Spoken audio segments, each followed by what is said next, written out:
All right, let's switch tracks now and talk about bikes this morning, where TVS recently upgraded its fully faired motor bike, the sports bike there, from RR310 to the My2024 model. We explore all there is to see about this updated motorcycle. Right, the 2024 TVS Apache RR310 has an edge over its rival. Its rival, remember, is the KTM RC390. But that edge exists primarily in the domain of pricing. Where does it stand in terms of performance, in terms of features? Overdrive gets us this review and, of course, the final verdict. Take a look.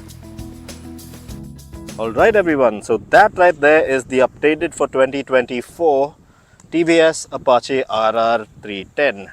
Now, this motorcycle has been on the receiving end of upgrades since it came out in 2017. The last time it got upgraded was 2021, I believe, where you had the BTO options, adjustable suspension coming in, and a couple of race kits as well. So this is the updated model for 2024. It makes a lot more power now, 11% more power to be precise. And in terms of design aesthetic, can you tell right now what's new? Well, if you haven't checked out the bike before, you will see that it now gets these winglets up front. Yep, so that is set to increase downforce on the front, and that, as you can see under it, is the indicators. So that's pretty interesting. Otherwise, silhouette wise,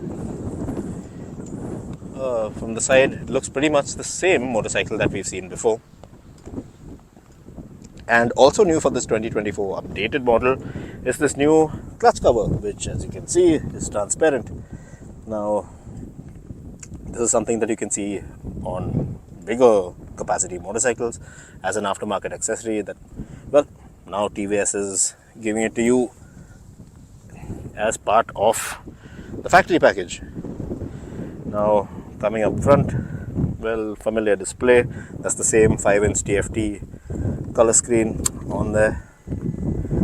Ride modes, you get the same 4 ride modes as you did before: track, sport, rain and urban. And this one, which we are riding out here today, comes with the Dynamic Pro package. So you have the additional electronics package suite on there, and including the quick shifter. Now, the quick shifter, yeah, so to begin with, well, TVS has, as usual, given you quite a few options of this very same motorcycle to choose from. Now, it starts off at 2.75, I believe, lakh for the standard model without the quick shifter. Then you want this nice grey color one, then you'll have to pay a little more. If you want the quick shifter, you have to pay around, I believe, around 17 grand more, around that kind of bracket. Then if you want the dynamic package, which it ups the game as far as the electronic suite is concerned, that will cost you around 18 grand more.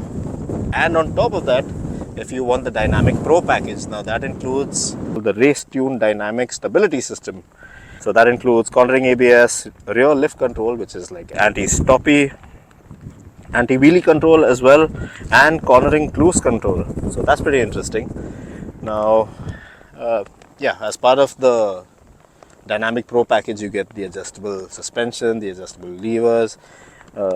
Yep, that is your cruise control. Now, all these features you might recall have been present previously on the naked version of this motorcycle, which is the RTR 310. And yeah, it's pretty much carried over from that motorcycle, like the quick shifter on the 6-speed gearbox.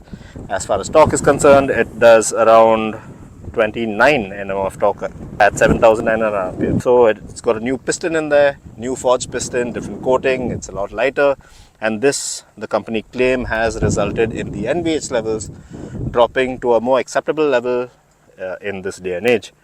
Now, we can't really comment on that because, well, we've signed an embargo agreement, so you'll have to wait till tomorrow for that to see if it really holds true. Yeah, you can see the RTDSC right there on the front wheel. Now, it comes clad with Michelin Road 5 tires, which we've seen before to be quite grippy, especially out on track. seemed to be alright before. Let's fire it up. Let's hear how it sounds and figure out how that new clutch looks.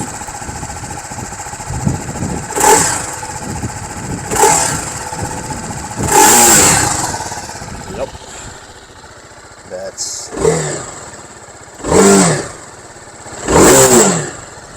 Let's have a little listen.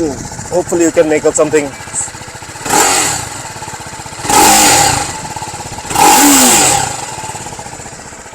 Yeah, so that's the way it sounds right now. So that in a nutshell is what the new bike is all about. Ergonomics seem to be the same as before. It's just that it makes a little more power, looks slightly more different, and it's got some added tech in there as well. So that's what